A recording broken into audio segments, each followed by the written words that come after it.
I want to introduce really an incredible person and guest this evening, Shaka Senghor. Shaka is a lecturer at universities, a leading voice on criminal justice reform, and the New York Times bestselling author of the newly published book, Letters to Sons of Society, A Father's Invitation to Love, Honesty, and Freedom. His previous book is also incredible, Righting My Wrongs, Life, Death, and Redemption in an American Prison. In 1991, for those of you who don't know, Shaka Senghor entered prison for committing second-degree murder. But today, yes, he's a best-selling author and, as I mentioned, lecturer at all these universities and this leading voice. He was raised in middle-class Detroit, um, in a neighborhood on the East Side during the height of the 1980s crack epidemic. And Shaka was an honor roll student and a natural leader who dreamed of becoming a physician. But at age 11, things began to take a turn. By 19, Shaka was in prison for murder. He was incarcerated for almost 20 years, 7 of those in solitary confinement. But during that time, Shaka began a journey of self reflection, inspired by reading and writing as a means of understanding his past, his present, and his future potential. Since his release, he has started and worked with nonprofits seeking to lift people up. He's visited the White House, giving award winning TED Talks, and tirelessly worked to help create the personal and societal change we need for a more inspired, just, fulfilling future. And he's worked really hard as a father, and as really just a human being, and is living each day. I mean, honestly, just these books. If you haven't read these books, you really should. Honestly, I've spent the last week just immersed in Shaka's writing. I'd heard of him before because one of our board members, Leon Ford, Leon considers Shaka a mentor, and I'd heard Leon talk about Shaka before, but I didn't really know who Shaka was or what he stood for or about his experience. And just have to say, Shaka, reading these books, it just gave me a white man in America, um, obviously with my own nuanced experiences of in life, but just so much knowledge, so much empathy, so much an openness to an experience that I've never had, but we hear about in such trivialized ways, and to put a face to it, to see with compassion your story, to have your words and the depth of your soul, just really incredible. So thank you so much for all you've done for in all these walks of life. Thank you so much, and truly appreciate y'all for having me. To everybody who joined, thank you all for joining us for what I hope to be just a really insightful conversation. Yes, sir. And I just, as we started, this is an honor ceremony, and I just want to wonder. I'm wondering, is there anyone? I want to invite you if there's any loss or anything you want to bring into the space here, that you would want to celebrate with us or honor or reflect on in this vigil here this evening. Yeah, thank you so much for asking that question. My brother, my youngest brother, was murdered last July. And then in October, our puppy was hit and ran over by a car and killed.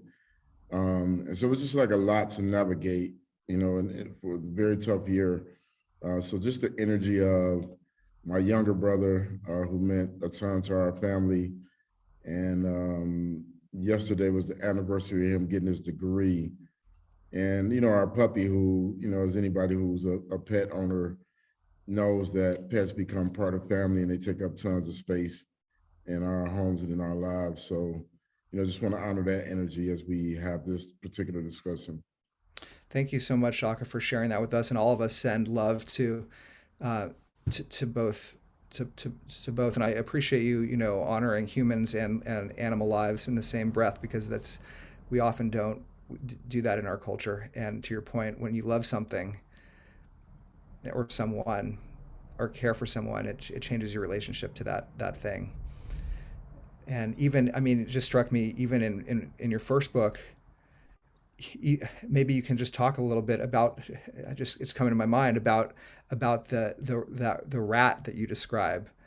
Uh, you want to maybe tell everyone about even the connection you were able to make in that environment. Yeah, that's a great question. I was at a prison called Michigan Reformatory during my early years of my incarceration. and I was in solitary confinement, and there was this giant rat that we called Food Loaf because he ate the discarded food that the officers served to us as a punitive measure, and they named it Food Loaf.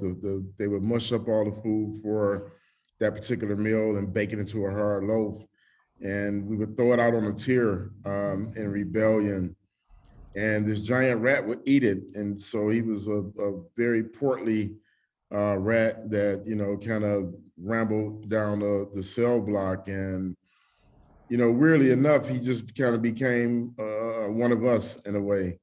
And we kind of connected to the reality of him being in this very tough environment, but yet being able to find nourishment in a uncommon way. And so he was very much a part of the environment. Yeah, and so much of what you talk about, is about the relationship to family and what family means. Um, you talk about, whether it's a dog or you're in Detroit. I mean, the kind of the folks that you were dealing with became in some ways a family at that time. You had your mom and dad and the challenging relationship there growing up. But you talk a lot about family. I have so many questions for you, but I'm curious what family means to you. Yeah, that's a great question. I mean, I have a very complex family, but a family that brings me a great sense of joy.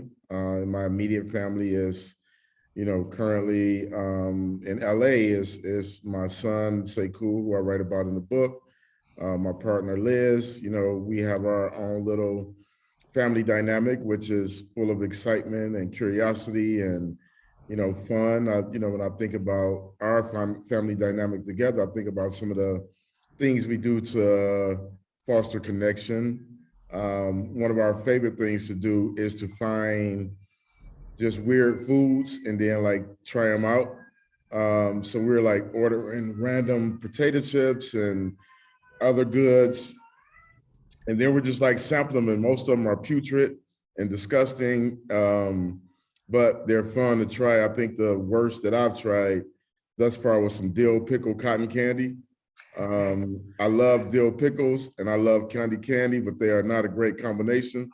And basically, I can just describe the smell as imagining what a pair of leftover socks would smell like if they were left in a locker for 2 or 3 months. And but that's to me, that's one of the way that you build family culture is you find things that are funny, that are connecting points, that are rooted in curiosity and want to build human connection. And then the broader aspect of my family, most of my loved ones live back home in Detroit, with the exception of a few that live in LA. And, I have a very funny family. Whenever, I call one of my siblings, like within the first minute, we're just cracking jokes and we're reminiscing. And, I was just talking to my sister the other day because I couldn't remember if this was true or if it was just in my head. But my recently there was a squirrel in the backyard eating my partner's cereal, and so it brought to mind an experience that I had faintly recalled where my older sister, was attacked by a squirrel. And so I texted her and asked her if it was true, and she told me it was absolutely true. She was up under a tree making mud pies, and the squirrel jumped on her head. And so we had a good laugh via text, just reminiscing about just the craziness of childhood. So, I mean, when I think of family, I think of what makes me laugh, what makes me smile and joyous, and just think about culture and how do you create that with your loved ones. Yeah, I mean, it seems like, while you were in prison, you reflected so much on what family that you didn't have access to, and what family meant, and um, in this first book, just so everyone knows a little bit about it, um, it's so incredible the way that you tell this story of your journey. It's almost like there's a chapter about what led to your incarceration, and then there's a chapter that starts off with Shaka's journey in incarceration, and those journeys kind of parallel each other, switching off back and forth throughout. And each one almost ends with this cliffhanger where you're waiting to see what happens next in each present moment in time. And the things that you had to go through were just, and in both parts of life were obviously, for the average reader, I don't know what word comes to mind, but horrific, scary, um, overwhelming, terrifying. Um, and just say, my grandparents were prisoners in Auschwitz, and my grandfather's job was to carry the bodies to and from the crematorium, and so that's the frame that I have when I think about kind of incarceration or what it means to be imprisoned. But the way that you are able to tell this story, and the clarity, the depth is just, it's so real. When you think about family, I mean, I feel like we're, you feel like you're family with you without even having met you. That's how you come to feel when you read the book. And you talk about it a little bit in your next book, but I'm curious. Here you are bearing your really these tragic, painful elements of who you were, part of who you are, or I don't know. I mean, that's a question I have for you. Who are we versus who were we? But then when we talk about in the new book, you talk about what it has been like to have to wear that on your sleeve. Not only are society reminding of you of it all the time in its own way, but you, through the nature of your work, are now speaking about that life, speaking about that all those periods of your life. How are you in this present moment managing to hold all this? Yeah, that's a great question. I think, most problems can only be solved when we acknowledge them. And, when my first major release came out, when Writing My Wrongs came out, like most authors, I went out and went on a press junket and, was invited to speak in so many different spaces. And night after night, I would retell the story of my worst moments. And I didn't realize until later on how damaging it was to tell those stories over and over without a reprieve, without making sure I was intentional about relieving the emotional toll, of what that storytelling was. And so once I recognized it, I've learned to be more thoughtful about what stories I want to tell and when I want to tell them and the frequency. And part of it is I knew that in my work and in my desire to shift how we think about the criminal justice system, that an element of sacrifice that would be necessary is to tell these stories. Stories are so integral to change and changing culture and changing policies in the way that we think about them. And I've decided that I have to be more economical with storytelling and more intentional about the things that I want to talk about. I'm a multidimensional person. I think I can talk about these issues without always drumming up my trauma. But then there are very real moments where it's just absolutely necessary. You can't get around it. And so what I try to do is create space after the telling to heal, to patch up those spots that I've kind of torn open for the world to see. And I think that ability to recognize the importance of creating space for myself has been really helpful and very therapeutic. Just this morning, earlier this afternoon, I was here in Chicago at Stateville's prison, which is one of the older prisons and more recognizable prisons in the area. And I found myself telling elements of that story that were, very difficult to, discuss, but they were so necessary because I was talking to a group of men who were currently living that reality. And so it was a bridge builder and a connector and a means by which I can help them recognize the potential of something more positive on the other side of their painful moments. And so in those moments, the giving, is kind of counterbalanced by this incredible gift that I receive of love, and hugs from these men who really just need a lifeline of hope. And my story is able to provide that. Yeah, and at first though, it felt like storytelling. There's obviously been a transition for you in terms of what storytelling meant, because at first it was more for you, Absolutely. and then over time, maybe for folks out there, and everyone maybe is obviously on their own journey, but we at Reimagine do talk about the importance of being able to share your story, one's own story. Um, Maybe talk about how you first came upon that, and then your relationship with storytelling and how it's changed or evolved over time. Yeah, I mean, I think my first understanding of, you know, storytelling as it related to my personal transformation, my personal growth, really was rooted in journaling, and really wanting to get to the truth and to answer an essential question that I had, which stemmed from me reading philosophy. And, I was reading Socrates' Apology, and he talked about the unexamined life not being worth living.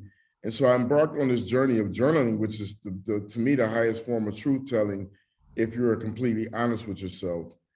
And that journaling led to an awakening of all of who I was, and not just these limited kind of snapshots that I got used to living my life based on, and to be able to give a fuller, more detailed account of how I had arrived at a point where I was serving out my most promising years in prison. Journaling helped me get there. And then once I was released, I would go and talk about the criminal justice system in terms of mass incarceration and this failed war on drugs. And people would say to me that I didn't sound like someone who had been incarcerated. And oftentimes they were saying it to me as a compliment due to my ability to articulate and express myself. But it was grossly offensive to me because I thought about these incredible men who I had shared an enormous part of my life with in an unfortunate environment. And I knew then that it was important for me to tell my story for a different reason. And that reason was to ensure that the humanity of incarcerated people were honored, and that people could see that these were fathers and brothers and cousins and best friends and moms and aunts. And it was important for me to really be true to my voice so that I can help uplift their voices. Yeah, and you've really been doing that in all your work, and it's really amazing. And I guess so. It brings up a question for me, because I don't know how to say this. Almost like compared to anybody, in some ways you are incredible. I mean, because it's right, like I mean, it's this you do have a gift with words. That's undeniable. How, could you have imagined? Could you have ever, where your life is? Like, how do you even, when you think about your life, just how do you consider where you are now, and like, from the lowest, and maybe you don't even consider it this way, so please correct me, from the lowest of the lows to meeting the president of the United States of America to befriending Oprah. It's like and obviously there's a relationship between those two things, right? That's what's so interesting. It's like you wouldn't have had any of these highs without those lows. And so how do you embrace who you were? How do you think about the totality of Shaka? Yeah, that's a great question. I have until recently kind of not thought about it like within that broader context. I've thought about the things that I've wanted to accomplish and the things that I kind of had on a list of things I wanted to check off my to-do list, if you will. And part of the reason I hadn't thought about it with that kind of zoomed out lens is I just like the work. I like the work that I do. I like being creative. I like storytelling. I like solving problems. Those things bring me a great sense of joy. I'm very curious about life. I am, the type of person that when, a challenge arrives or something that's intriguing, I'm more curious about what the journey is going to be as opposed to like who I evolve into on the journey. And so what it comes down to is that I see people as people, and I operate truly centered in my humanity. And I think it's one of the reasons that, most of the relationships I have are very deeply entrenched in real connectivity. When you think about somebody like Oprah, where, there's tons of people who have been on her show over the years, and who have been in conversation with her, but she chose to befriend me. And what she said was that she doesn't bring on a lot of friends. We can all, consider why. Like, people will be like, hey, can you do this thing? But this was a friendship that she welcomed. And it was something that kind of was startling when I first realized, like, oh, Oprah actually wants to be my friend, and she doesn't just want to interview me. And what does that even mean? Like, this woman is excessively busy and, can be friends with whoever she wants to. But what it meant for me is that our souls connected in a very human way. And I think that happens no matter where you're at in life. I think, in American society, we're taught to measure almost everything. We're constantly measuring wins and losses, percentages and fractions, and, all the things. That's how we determine what's successful and what isn't. But, you can't really measure humanity in that way. Either there's a human connection or it just isn't. And so I've learned to just accept that I've always been human centered, even when I was living outside the boundaries of the law. And so that's how I tend to look at myself, as more just, I feel fortunate, that I can be my authentic self. Like, I don't have to change to befriend anybody. I don't have to change to be in any space. I'm truly always myself. I joke a lot. I drink great tequila. I have fun with my friends. And it doesn't matter who they are or where they're from, because I don't look at them based on the typical metrics. I look at them based on how do we connect authentically, and what can we learn from each other, and what insights. And, it doesn't mean that I'm not impressed by my friends, because I'm like, wow, like, some of my friends' accomplishments are just mind boggling as well as mind blowing. But a lot of those friends who have that impact on me, like, the world doesn't know them the way that they know the more, recognizable names, because they're just incredibly human people. So that's how I kind of see myself, as just a human-centered adventurer on this journey called life. And if if we had met you, when you were 19, and then if we had this conversation when you were 19, which obviously we wouldn't have been doing, I guess, but would would we recognize you in this conversation?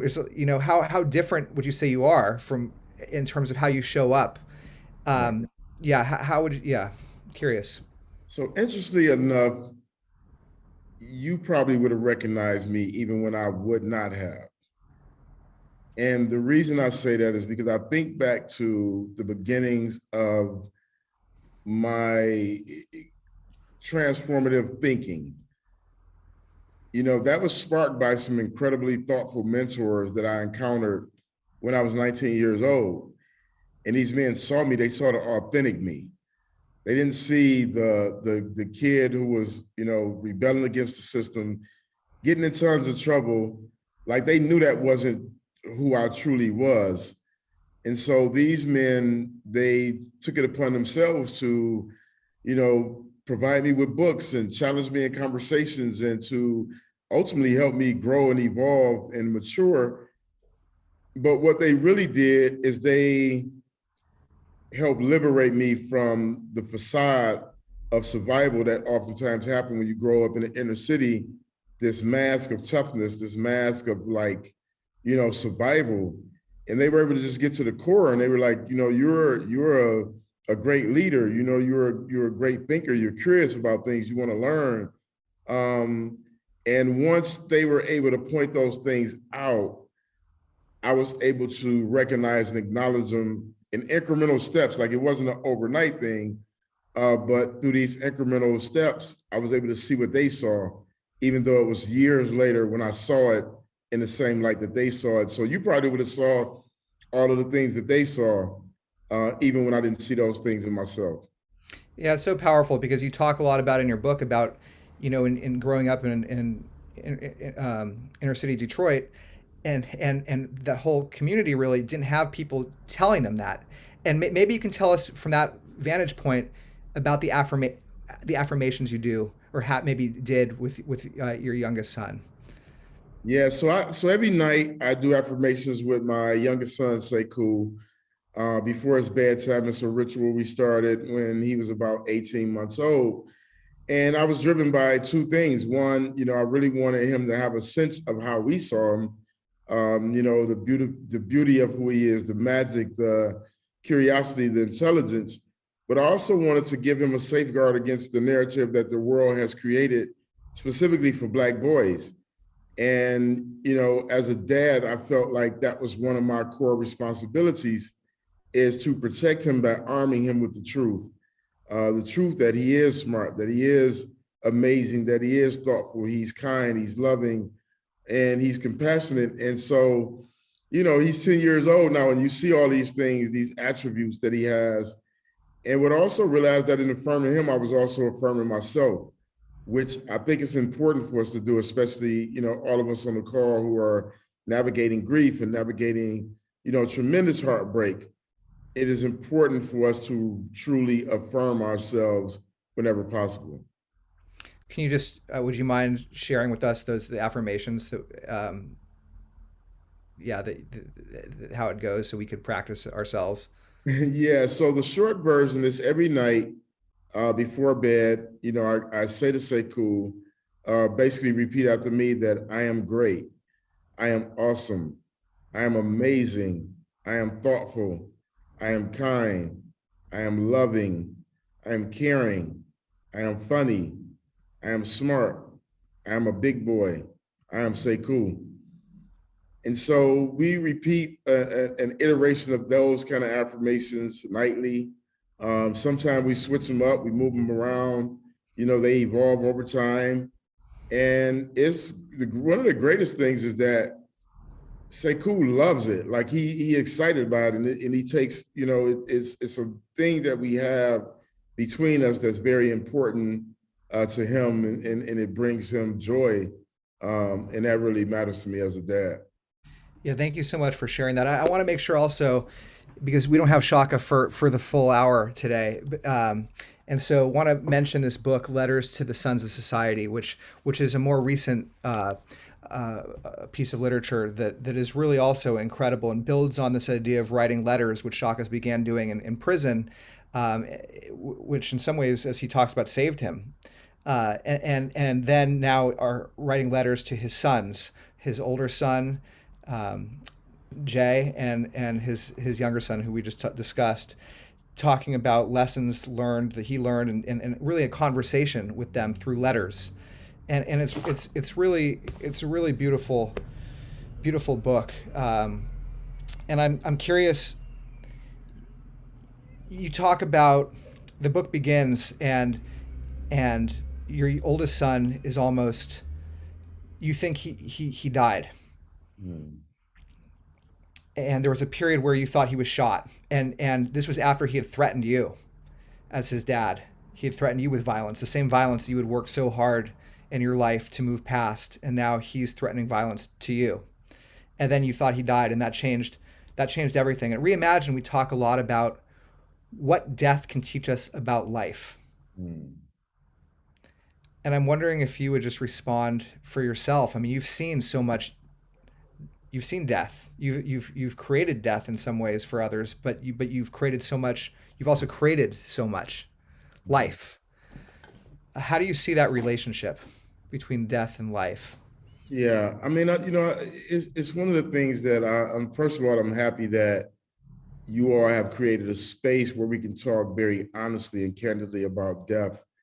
And no matter what its iteration, the conclusion of the physical form is something that, all of us are grappling with often. And what I think is sad is that, we live in a society where we haven't created more safe spaces and more honest spaces was to talk about, how do we think about our own mortality? Um, in regards to myself, you know, what I've grown to understand over time is compassion and empathy as it relates to myself as an individual, and having compassion and empathy for myself, which I think is so important for our own personal growth, because it allows us to receive the gift of forgiveness. It allows us to receive love and warmth and thoughtfulness and care, which I think all human beings are deserving of.